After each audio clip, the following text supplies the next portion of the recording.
Hello guys, we're back again on a new video. I just want us to listen to the interview of COS, Chief of Staff Ngozi Orabueze, and she granted interview to one radio station in UK. I don't know if it's owned by Nigerian or not. I don't know if it's owned by diaspora or Duduwa people, but her interview, people have not sharing that because of this katakata going on. So I'm of opinion that people should overlook this attack, because everybody put their energy now to their brothers and sisters in the name of, oh, you are Sabo, oh, you are this, you are that. The question should be, do we have Sabo before PM take a leave? I mean, do we have people who are working as saboteurs or not? Or do we just suddenly have it now? Or were they in existence?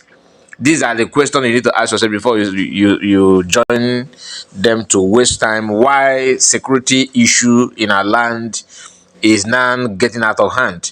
I will make a video of the current situation in also and many other places in Igbo land. In Biafra land, you may say, but as an Igbo man, I channel my focus on Southeast. Okay, we can see other news going on in different places in Nigeria, in North, in West, and all that. But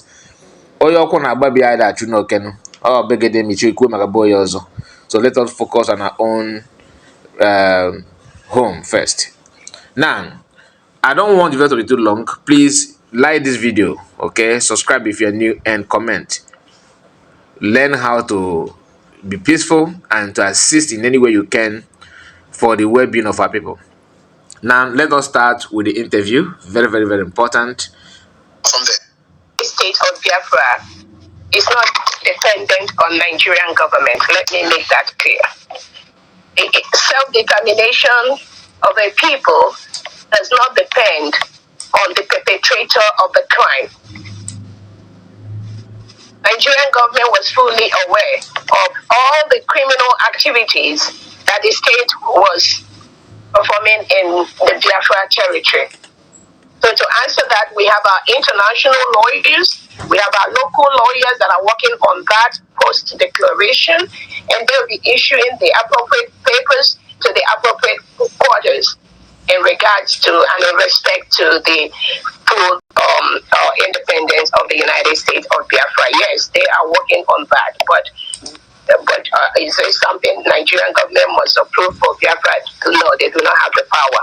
So that's the answer to that. The second one is that the Biafrans decided to redeclare on the 29th of November based on some of the security reports we had while we were in Finland, and also based on the unpredictability of anybody or anywhere, based on what they did to our leader Nnamdi Kanu. Remember, the Nigerian government went to Kenya and forcefully extradited Nnamdi Kanu to the DSS dungeon in Nigeria. And why are they still holding him in Nigeria today? Despite even United Nations have told them to leave him, despite about 2-3 courts in Nigeria have told them to leave him. Have they done that? So Nigeria is a lawless state. They don't follow the rule of law. They don't obey the laws. So anybody expecting Nigeria to say anything good about Biafra or conform to laws, I think the person needs to have everything. So we decided to change that day based on the security report we got and based on the best interest of Biafra. That was why we moved it from the previous day to November 29th. Thank you. All right. I should take over from there. Yeah, ladies and gentlemen, Star Radio UK, special guest Ngozi, Dr. Ngozi, he's allowed me to call her that. And Ms. Olaini Koiki will bringing you updates. Now we're having a special time with her for her to now give us some information pertaining to what the United States of Biafra is all about, so that the world as a whole will know. But let me quickly read some of the comments that have come through.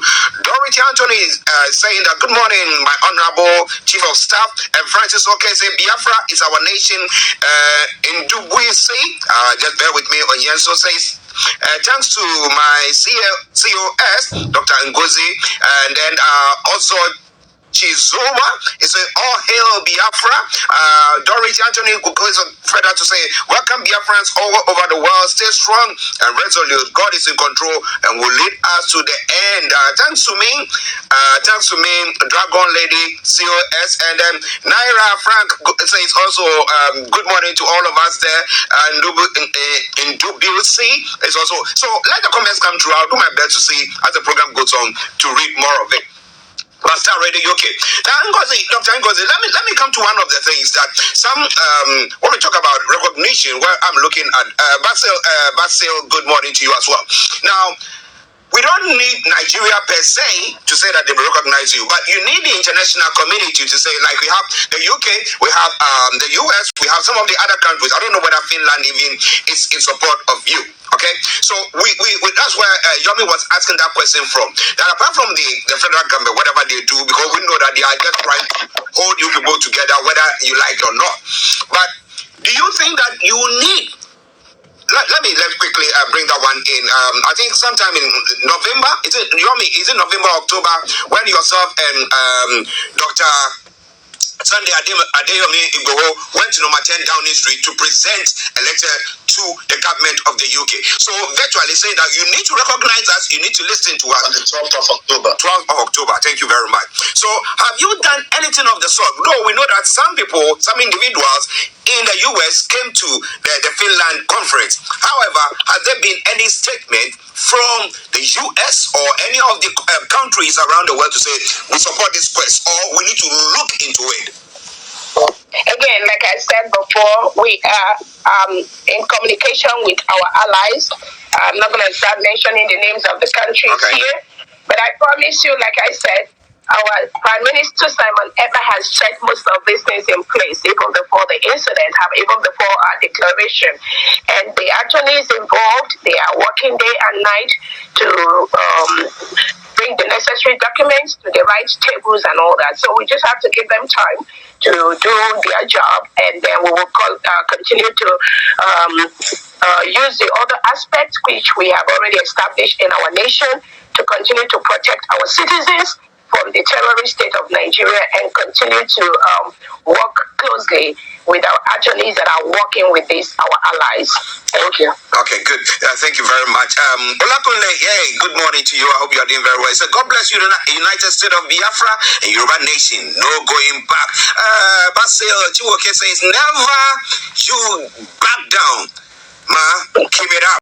So yes, and then Godfrey Ezenwasi, our lioness, right on. So we're doing our best to bring you everything that has been captured there, but continue to post your comments there. Those that will be able to read, will read them. But one other question that someone is asking here is that should the federal government in Nigeria say, we want to give you a chance to have a referendum, would that satisfy you so that we have your community saying that, look, this is it. Do we want self-actualization, or our own independent, having our own country, or we still want to belong to the big Nigeria? What do you think? Remember that we already have a self-referendum. We had our votes. Biafrans have casted their votes, where over 15 million Biafrans have agreed to exit Nigeria.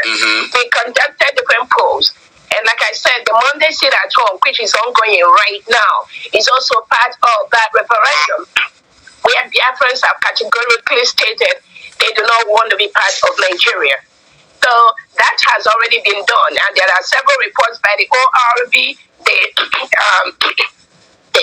Council of the Emerging States in Africa. Most of them have confirmed that self-referendum as legitimate, and based on that and all the factors that Biafrans have taken, our Prime Minister have instituted, we've been able to declare our independence. The documents are there. The people have spoken, and there's just nothing that is going to be done about that again.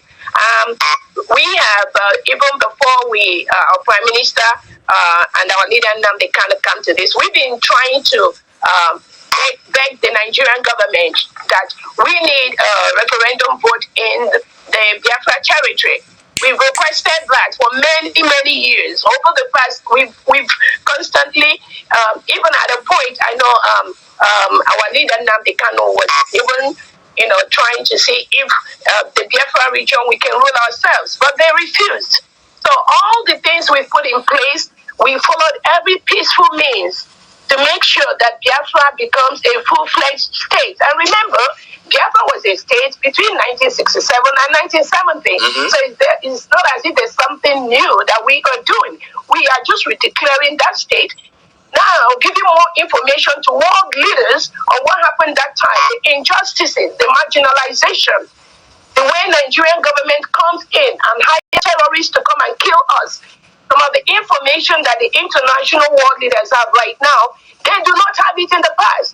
Some of you know that even as of, was it not 2 years ago when Nigerian government banned Twitter, there's suppression of the press in Nigeria. So most of the things that the world leaders have seen now, most congressmen and women have seen right now, they didn't see that in 1967 to 1970.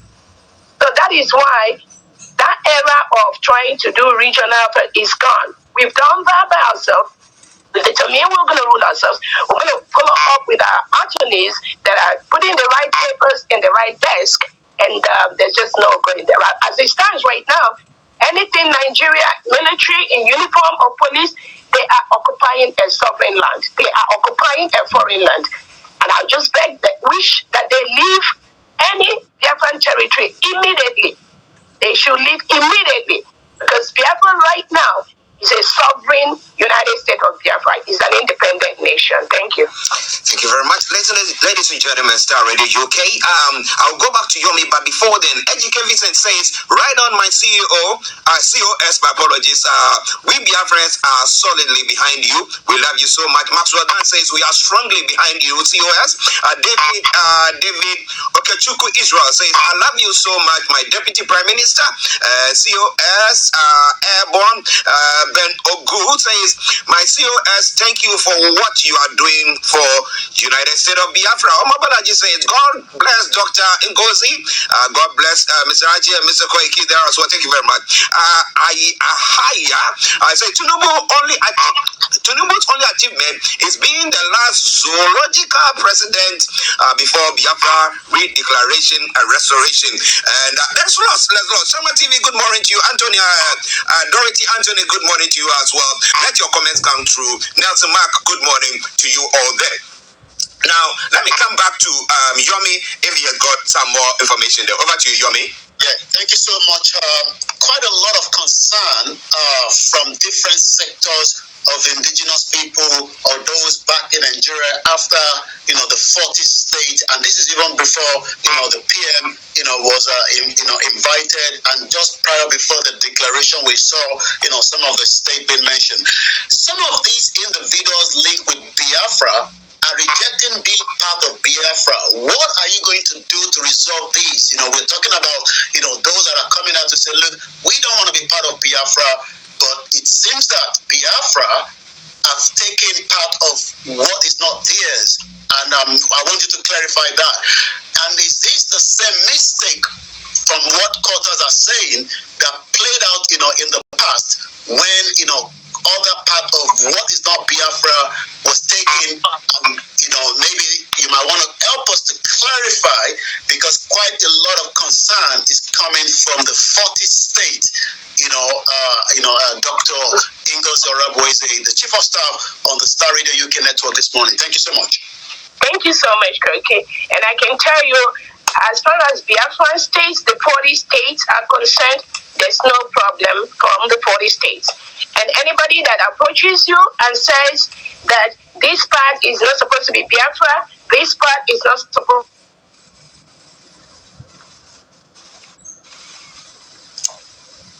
Listeners, just bear with that. Yeah, go on. Dr. Ngozi, please go on. Yeah. Okay, can you hear me? Yeah, we can hear you now. Go on, please. Me? Yes, please. We can hear you loud and clear. All right. Thank you. As I was saying, all I can do is whoever has to give the information that this part of Biafra is not for us or that part of Biafra belongs to him. All I can do is to invite the people from that particular state where that person is making noise about. If somebody says maybe Orabueze is not part of Biafra or Igala state is not part of Biafra, during the next interview, I'm going to invite the administrators of those states, or maybe the Orabueze state.